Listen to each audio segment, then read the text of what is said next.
It kind of reminded me of the story I once heard about the preacher, the doctor, and the lawyer that all went deer hunting together. They got up very early in the morning and they went out and they got set up on the edge of the field, and just as the sun was coming out, the biggest buck they'd ever seen stepped out and walked right in front of them. Well, all three of them shot. One of them hit it because it fell, but they didn't know which one hit it. And as they were standing over this deer looking down at it, the game warden showed up to check their tags. And they said, "We've got a problem." He said, "What's that?" He said, "Well, we all shot at this deer, but we can't tell which one of us hit it." And the game warden looked at the deer and he said, "That's simple. The preacher shot it." They said, "Now how do you know the preacher shot it?" He said, "Because the bullet went in one ear and out the other." You know, sometimes it's tough to get a message across, and Jesus had a hard time on his hands when he was dealing with this Samaritan woman, but he was able to pique her curiosity, and as a product of it, he brought her to a closer relationship with God. He stimulated spiritual interest even though she seemed indifferent. You know, when you look at this lady in the Bible, she seems like the most unlikely convert of all. She was a stranger. We talked about last week that she was a woman and a Samaritan, a notorious sinner. And all through this conversation between Jesus and her, it seems she's trying to give him the brush off. And yet Jesus broke through all of that with a very creative conversation. And it all started out in verse 7 with these words, "Will you give me a drink?"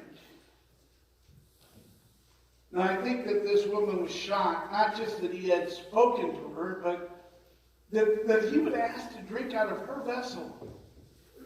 Because according to Jewish customs, anything that she had touched, anything that she held, was unclean. But of course, Jesus was trying to open the way so that he could offer her living water. Don't you love it when you read through the Bible that Jesus didn't just use one canned approach when he went to people, but that he developed an approach that fit each person's life. 2 weeks ago we talked about Nicodemus, and Jesus said to him, "You must be born again." Then this woman at the well, he looked at her life and how thirsty she was for spiritual things, and he said, "You need living water." In verses 9 through 12 it said, the Samaritan woman said to him, "You're a Jew, and I'm a Samaritan woman. How can you ask me for a drink? For Jews do not associate with Samaritans." And Jesus answered her, "If you knew the gift of God, then who it is that asked you for a drink, you would have asked him, and he would have given you living water." "Sir," the woman said, "you have nothing to draw with, and the well is deep. Where can you get this living water? Are you greater than our father Jacob, who gave us this well and drank from it himself, as did his sons and his flocks?" Now, one of the things you notice real quick is this lady is so caught up in worldly things that she's not thinking about the spiritual. Jesus isn't talking about physical water. He's talking about spiritual water that will feed her from the inside out. But she can't seem to buy it, because her eye is on the physical. The Bible urges you and I this morning in Colossians 3 verse 2, "Set your mind on things above and not on earthly things." You know, when we're set on earthly things, sometimes we lose all sight of God, don't we? Well, when all we've got in mind is how we're going to make a living and how we're going to gain wealth and how we're going to live the good life, God seems to take a back burner. When actress Helen Hayes was on a train once, she was asked by a reporter, "What was your greatest acting debut? What was the greatest performance you ever had?" And strangely enough, she said it wasn't on a stage. It was on a train. She went on to explain that a stranger who was elderly and sickly sat down next to her, and as they traveled along together, she began to explain that she was on her way to Chicago, where she would live out her last day with her daughters. And she had inoperable cancer and only had weeks or maybe months to live. And then Helen Hayes said her eyes lit up. And she said, Miss Hayes, could I show you something? And she reached down to the floor and picked up a box and opened it up. And Helen Hayes said, inside the box were some of the most expensive jewels I ever saw. And she began to hold up necklaces and brooches and earrings and pins. And every time she would lift one up, she would look at Helen Hayes to see the excitement in her eyes. And Helen Hayes said it was so sad to see this woman so empty that she's going to die in a few months, and all that mattered to her was a box of stones. And she went on to say, it may have been my greatest acting performance. I appear to be impressed. The Bible warns us in 1 Corinthians 4, verse 18, so we fix our eyes not on what is seen, but what is unseen. For what is seen is temporary, but what is unseen is eternal. This woman was so enamored with physical things, with the water from the well, that when Jesus started talking about spiritual things, she didn't even catch it. John chapter 3, verses 13 and 14, it says, Jesus answers, everyone who drinks this water will be thirsty again, but whoever drinks the water I give him will never thirst. Indeed, the water I give him will become a spring of water, welling up into eternal life. You know, one of the things I've learned in life, and maybe you have too, is the things of the world never really satisfy, do they? As a matter of fact, the more I live, the more I realize the things of the world are kind of like salt water. It seems to satisfy for a moment, but then it just gives you a greater intensity for more. Gambling, drinking, lying, drugs, affairs, shoplifting, greed, storytelling, they'll never satisfy. As a matter of fact, the dosage has to be increased. The risk has to be intensified just to produce the same thrill as before. Until in the end you find yourself hopelessly enslaved. As a minister, I've had many occasions when I've worked on people or worked with people on drug problems and problems with alcohol. There have been a few occasions when I've had to go and pick somebody up off the street and take them someplace to dry out. But after they dry out, you know what the first thing they want the next morning is? Another drink. And I can never understand, it really baffled me, how they could desire the very thing that was tearing them down. But then one day I suddenly realized, I came to the conclusion that deep inside, they don't think they can cope without it. Everyone who drinks the water of this world will be thirsty again, Jesus said. But whoever drinks the water I give him will never thirst. Indeed, the water I give him will become in him a spring of water welling up into eternal life. 36 times in the Gospel of John, Jesus talks about life. Real life. Not the kind of life that this world gives. You know, we find that very quickly in our own lives as we get closer to God. I find it in the Scriptures. Psalms 23, the Lord is my shepherd, I shall not want. You know, no matter how many times you've read that verse, no matter how many times you say it, it still brings comfort. We can sing the song, Amazing Grace, how sweet the sound that saved a wretch like me. I once was lost, but now am found, was blind, but now I see. And yet every time it satisfies. We can participate in communion every Sunday. We can say the Lord's Prayer, Our Father, who art in heaven, hallowed be thy name, thy kingdom come, thy will be done on earth as it is in heaven. And somehow it lifts our spirit every time. You go to church every Sunday, and if you're growing in church, Christ, you find yourself walking out saying, you know, I really enjoyed church today. And people say, well, was something different? No. It just throws me every time. In fact, some people say, you know, it just seems like it's getting better and better. Why? Are they changing things? No. It's just always been. Jesus saves. And Jesus keeps. And Jesus satisfies. Yet up to this point, this woman still hasn't gotten it. Verse 15, it says, the woman said to him, Sir, give me this water so I won't get thirsty and have to keep coming to draw water. Now, I think at this point she's being a little bit sarcastic. Give me some of that. She really doesn't think Jesus has anything that she needs. He doesn't have anything to offer. But Jesus does a strange thing at this point. He changes the subject. He confronts her sin. Verse 16, it says, he told her, go call your husband and come back. Now this was really tough for her.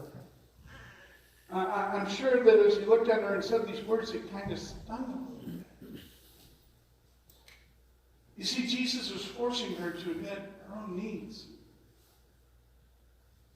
He was forcing her to admit her own failures in life. Because Jesus realized something that you and I need to understand this morning. If there is no conviction, there is no conversion. Until we realize we're a sinner and we're lost, we don't really feel like we need Jesus. And you can tell that this really hurts this lady because her answer is the shortest statement in the whole dialogue. In verse 17 he says, I have no husband, she said. You almost see the reaction. This is a touchy subject to her. I have no husband. And I suspect that a lot of her response is out of a feeling of guilt. See, we don't like to confront someone, or we don't like to have someone else confront our problems. And I love the way Jesus responds in verse 17 and 18. It says, Jesus said to her, you're right when you say you have no husband. The fact is, you've had 5 husbands. And the man that you're not with is not your husband. What you've said is quite true. Isn't that a great way to confront it? Jesus didn't say, you're lying. He didn't shake his head in disgust and say, I know all about you. He said, that's true. And I think he said it with compassion. That's true. You've had 5 husbands. And you're living with a guy right now that you're not married to. Someone said tact is the ability to make a point without making an enemy. And Jesus was quite able to do that. He forced this woman to admit the truth, and it's the best thing that ever could have happened to her. Martin Luther once said, the ultimate proof of a sinner is that he doesn't know his own sin. Our job is to make him see it. Now you ought to do that gently. You ought to do that lovingly. But without a conviction, there will be no conversion. And Jesus confronted the Samaritan woman, and when she was confronted with her sin, what'd she do? She does the same thing you and I do every time somebody starts talking about something we don't want to talk about. She changed the subject. Verses 19-20, Sir, the woman said, I can see that you're a prophet. Our fathers worshipped on this mountain. But you Jews claim the place to worship is in Jerusalem. Let me give you a little hint. When you start talking to people about spiritual things and you start getting down to where they're at, let's start asking questions. So, where do you stand on evolution? Well, why does God allow so much suffering and pain in the world? I can never figure that out. Or they'll say, how do you feel about abortion? Or you don't believe the whole Bible is true, do you? But they get you off on something irrelevant, some religious controversy, because they want to escape the responsibility that goes with knowing their sin. You see, it's a lot easier to debate religious questions than it is to face your own responsibility. So the woman tried to trap Jesus. She went back to an age-old question. Our people worship on Mount Gerizim. You people worship on Mount Zion. Which one is the true one? And Jesus didn't let her get away with it. Verses 21 to 24, Jesus declared, "Believe me, woman, a time is coming when you will worship the Father neither on this mountain nor in Jerusalem. You Samaritans worship what you do not know. We worship what we do know. For salvation is from the Jews. Yet a time is coming and has now come when the true worshipers will worship the Father in spirit and truth. For those are the kind of worshipers our Father seeks. God is spirit. And his worshipers must worship in spirit and in truth." She says, "Where should we worship? Mount Zion, Mount Gerizim?" And Jesus said, "Listen, lady, it really doesn't matter where you worship. It matters how you worship. God is spirit. He's everywhere. But he wants you to worship him in spirit and truth. He wants your worship to be from the heart. You can't just go through the motions and think that that's enough." And in verse 25 we read, the woman said, "I know the Messiah, called Christ, is coming. When he comes, he'll explain everything to us." Now, I think at this point she's starting to soften up. She's starting to realize that she's speaking to somebody very special. And she's beginning to wonder. And here's the neat thing. Jesus reveals himself to the most unlikely listener. Verse 26 says, "Then Jesus declared, I who speak to you am he." Do you know this is the first time outside his arrest that Jesus actually admits that he's the Messiah? Well, at other times he's asked about it, and he talks about God as his Father. He never comes out and says, "I'm the Messiah." Not publicly. And isn't it funny that it wasn't to that moral, religious leader down in Jerusalem, but to this sinful Samaritan woman that Jesus first says, "I'm the guy you're looking for"?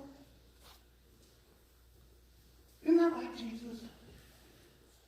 I mean, his love is so encompassing.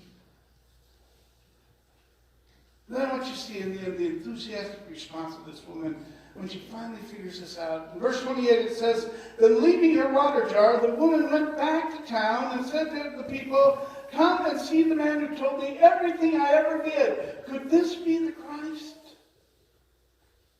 Suddenly there's a whole new excitement to this lady's life.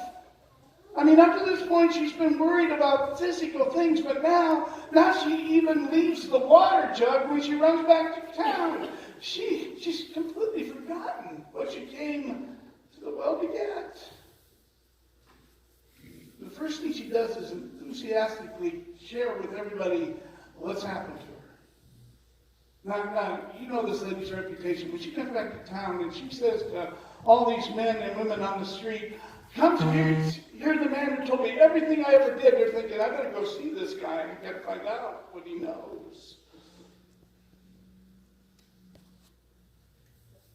And she might have been exaggerating there a little bit, but that's what we do when we're excited. She didn't know very much about this Jesus, but she shared what she did know. And verse 30 tells us they came out from the town and made their way toward him. Now you need to understand at this point, the verses in between, the apostles have come back with the groceries they went to town to get, and they brought nobody. And they're trying to get Jesus to eat, and Jesus says, "I'm not hungry." And finally, verses 32 through 34, he says, "I have food to eat that you know nothing about." And the disciples said to each other, "Could someone have brought him food?" "My food," Jesus said, "is to do the will of him who sent me and to finish his work." Then the story ends. Many of the Samaritans, verse 39 to 42, many of the Samaritans from the town believed in him because of the woman's testimony. He told me everything I ever did. So when the Samaritans came to him, they urged him to stay with them, and he stayed for 2 days. Because of his words, many more became believers. They said to the woman, "We no longer believe just because of what you have said. Now we've heard for ourselves. And we know that this man really is the Savior of the world." Can you imagine the energy? Can you imagine the enthusiasm in this woman who went back to town and told everybody she knew, "Come see a man that told me everything I ever did, and yet still seems to love her." And dozens of people come to know Christ. How exciting is that? There's a joy about sharing what you believe with someone who's hungry to receive it. In fact, I think there's a formula here in Scripture, if we really look for it, that goes something like this.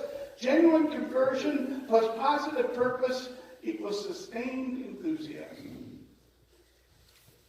If you're not excited about Jesus this morning, let me ask you something. Do you really feel like he's in your life? And if he's really in your life, are you sharing him with somebody else? You start doing that, enthusiasm just comes. You see, the world offers an occasional thrill or a temporary pleasure, but Jesus offers permanent joy and daily enthusiasm. When we get to the book of Revelations, Revelation 22, verse 17 says, "The Spirit of the bride says, 'Come.' And let the hearers say, 'Come.' Whoever is thirsty, let him come. And whoever wishes, let him take the free gift of the water of life." Now, before we leave this morning, I want to leave you just with 3 lessons that I think we can learn very quickly from this woman at the well today. And if you're feeling a little let down, if you're not as enthusiastic as you used to be, maybe these will empower you again. The first is this: no matter what sins you've committed, Jesus Christ will accept you. No matter what you've done in the past, Jesus Christ will accept you. This woman had done a lot of things that she wasn't proud of. Yet Jesus opened the door to her. And he can come to you today. There is no past God cannot overcome once you've committed your life to Jesus Christ. Secondly, no matter how many have come, no matter how many have come in, the harvest is still plentiful. You know what that means? That means no matter how many people there is in this room this morning, there's always room for one more.